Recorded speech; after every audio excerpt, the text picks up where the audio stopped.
जय शिवराय मित्रांनो.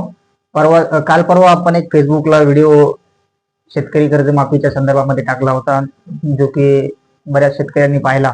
शेतकरी कर्जमाफीमध्ये बराचसा सावळा गोंधळ या ठिकाणी लक्षात आलेला आहे. ते सगळ्या महाराष्ट्राला आता माहिती झालेलं आहे.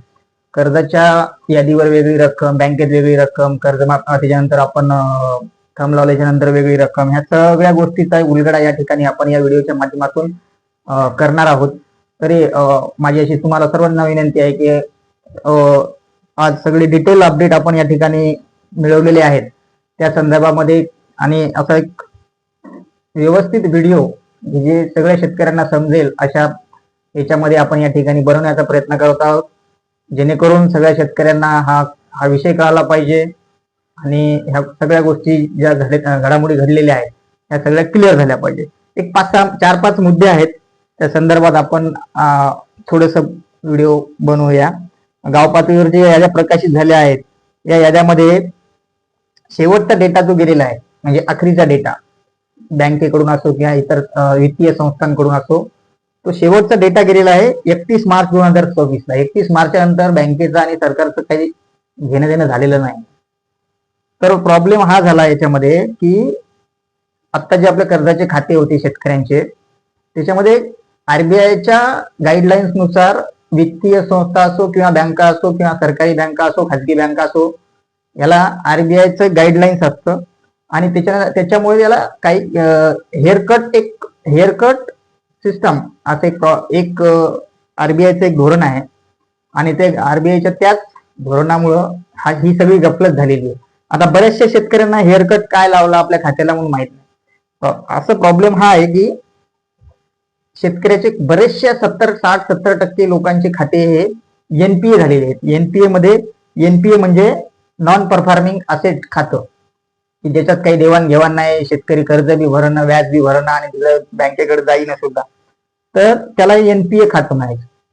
हे एनपीए खात्याचा डेटा हा सगळा आरबीआयने कलेक्ट केल्यानंतर बऱ्याचशा 60-70% शेतकऱ्यांना त्यांनी 30%, 40%, 35%, 30% अशा काही रकमा आपण घेतलेल्या कर्जापैकी त्याला मुद्दलमधून 30%, 40% कमी करून या लोकांना त्या नोटिसा गेल्या. नोटिसा अशा पद्धतीने गेल्या, पण बँकेवाल्याने काही सांगितलं नाही आणि आपण शेतकरी सुद्धा त्यात कधी कर्ज खात्याबद्दल परत तिकडे काही गेलो नाही. पण याचं जे अंतर्गत हा व्यवहार असतो, म्हणजे अंतर्गत यांचं जे कोऑर्डिनेशन असतं ते सगळं चालू असतं. तर बँका काय करतात, 1-1.5 वर्ष झालं, 2 वर्ष झालं की त्यांना वाटतं का हा शेतकरी काही पैसे भरू शकत नाही, म्हणून ते सगळा डेटा आरबीआयच्या गाईडलाईन्स नुसार एनपीए मध्ये घालून मग त्याच्याकडून तशी वसुली करून घेण्याचा प्रयत्न करतात. त्याच्यामुळे हा घोळ झालेला आहे. आरबीआयच्या गाईडलाईन्स हेअरकट लावला, त्यामुळे प्रॉब्लेम क्रिएट झाला आहे ह्या याद्यामध्ये आणि आपल्या मूळ त्याच्यामध्ये. आपल्या आता 3 वर्षापासून एखादा शेतकरी कर्ज बँकेतच गेला नाही, त्यानं असं समजावं की माझं तर कर्जावर कर्ज, व्याजावर व्याज, परत कर्ज हे चालूच राहिलं पाहिजे. तसं होत नसतं. हा डेटा बँकेला सुद्धा त्यांचं सगळं व्यवस्थित अर्थकारण हे आरबीआयला समजावून सांगावं लागतं. कुठल्याही वित्त व्यवसायात वित्तीय संस्थांना आपला प्रत्येक वर्षीचा डिटेल रिपोर्ट हा आरबीआय कडे सादर करावा लागतो आणि हेअरकट लागल्यामुळेच ह्या सगळ्या प्रॉब्लेम आलेला आहे. कट कर. आता आपण बघूया एनपीए हेअरकट पॉलिसीची थोडक्यात माहिती. एनपीए हेअरकट पॉलिसी म्हणजे बँकांनी थकीत कर्जाची वसुली करताना पूर्ण रक्कम मिळणे शक्य नसल्याने काही रक्कम माफ करून उर्वरित रक्कम स्वीकारणे, या माफ केलेल्या भागाला हेअरकट म्हणतात. आता हे नॉन परफॉर्मिंग असेटला कसं लागू होतं, ज्या कर्जाचे हप्ते किंवा व्याज 90 दिवसापेक्षा जास्त काळ भरले गेले नाहीत अशा सर्व अकाउंट्सना हे लागू पडतं. उदाहरणार्थ एखाद्याचे 10 लाख रुपये कर्ज थकीत आहे, वसुली प्रक्रियेत बँकेला 6 लाखच मिळू शकतात, तर उर्वरित 4 लाखाचा त्याग करावा लागतो. हा 4 लाखाचा भाग म्हणजे हेअरकट. अशा पद्धतीनं आपल्याला त्याचं सांगता येईल थोडक्यामध्ये हेअरकट हा प्रॉब्लेम काय. आज आपण जर तुम्ही बघितला असेल, कृषी मंत्र्यांचे एक छोटासा एक व्हिडिओ सुद्धा आलेला आहे, त्यांनी सुद्धा याच्यामध्ये हेअरकटचा उल्लेख केलेला आहे. बऱ्याच अशा शेतकऱ्यांचा हेअरकटचा काय संकल्पना आहे ती त्याच्यासाठी आपण हा सांगण्याचा प्रयत्न करत आहे. तर दुसरी गोष्ट आहे केवायसी फॉर्मर आयडीची. आता केवायसी प्रत्येकानं करायला पाहिजे असं एक माझं मत आहे, आणि शासन पण हेच सांगायला की केवायसी करून घ्या. बाकीचा जो काही व्यवहार असेल, काय तुमचे अकाउंट्स असतील किंवा काय असेल, ते बँका आणि सरकार पाहून घेईल. आपल्याला 2 लाखाची कर्जमाफी मिळवायची आहे, त्यासाठी आपण 2 लाखाचा विचार करून आपली केवायसी करून घ्या. केवायसी करताना जर तुम्हाला अजूनही समाधान शंका असतील काही, तर त्याच्यामध्ये एक केवायसी करताना एक हे आहे, एक ग्रिव्हिलियन्स रेज करायचा आहे. ग्रिव्हिलियन्स रेज म्हणजे ज्यावेळेस आपण केवायसी करायला जाणार ना, त्यावेळेस तिथे त्या ठिकाणी तो जो सीएससी सेंटरवाला आहे त्याला म्हणा, भाऊ हे सगळं तू करत असता करायला, तरी पण ह्याच्यामध्ये आम्हाला ग्रिव्हिलियन्स रेज करायचा आहे. ग्रिव्हिलियन्स रेज केल्यानंतर तुमचा फरक काहीच नाही पडणार, पण तुमची जी माहिती आहे ती इतरांना सुद्धा डेटा तो जाणार, डीडीआर ऑफिसला जाणार, कलेक्टरला जाणार, सरकारला जाणार.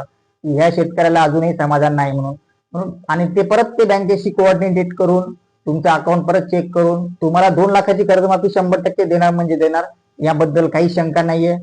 आणि तुम्हाला याच्यानंतर काही प्रश्न असतील तर आम्हाला ते कमेंट बॉक्समध्ये बिलकुल विचारा.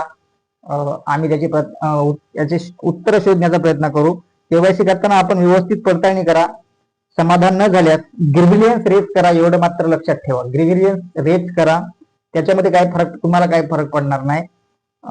आणि आपली केवायसी कंप्लीट करून घ्या. बाकी काही इतर तुमचे काही प्रश्न असतील आणि हा विषय आता जर तुम्हाला समजला असेल, याच्यामध्ये परत एक गोष्ट अशी आहे की शासनाने 1 ऑक्टोबर 2021 ते 30 सप्टेंबर 2025 या कालावधीमध्ये एनपीए झालेल्या खात्यासाठी वन टाइम सेटलमेंट म्हणजे ओटीएस चे स्लॅब ठरवले होते.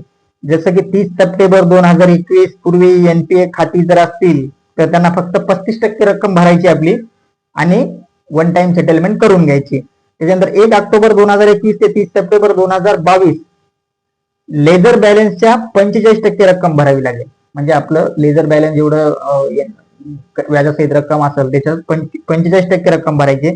1 ऑक्टोबर 2022 ते 30 सप्टेंबर 2023 55% रक्कम भरायची. 1 ऑक्टोबर 2023 ते 30 सप्टेंबर 2024 70% रक्कम भरायची आणि 1 सप्टेंबर 2024 ते 30 सप्टेंबर 2025 85% रक्कम भरायची. हे असे स्लॅब पाडल्यामुळं आपलं खातं कोणत्या स्लॅब मध्ये बसलंय आणि आपली किती रक्कम कमी झाली ते व्याज बाकीच्या गोष्टी ह्या सगळ्या बँका पाहून घेतील आणि शासन पाहून घेईल. आपल्याला फक्त 2 लाखाची कर्जमाफी कन्फर्म मिळणार आहे. त्याच्यामुळे आता हा विषय चर्चा किंवा या विषयाबद्दल आता जास्त डिस्कशन करायची काय आवश्यकता राहिली असं मला वाटत नाही. त्यामुळं सर्वांनी केवायसी करा. केवायसी करताना काळजीपूर्वक करा. आधार कार्ड, बँकेचा केसीसी नंबर, त्याच्यानंतर तुमचं ह्या जे सर्व गोष्टी आहेत ह्या व्यवस्थित करा आणि केवायसी करून घ्या. बाकी इतर काही अपडेट असेल तर आम्ही तुम्हाला या पुढच्या व्हिडिओच्या माध्यमातून कळवू. धन्यवाद. जय शिवराय.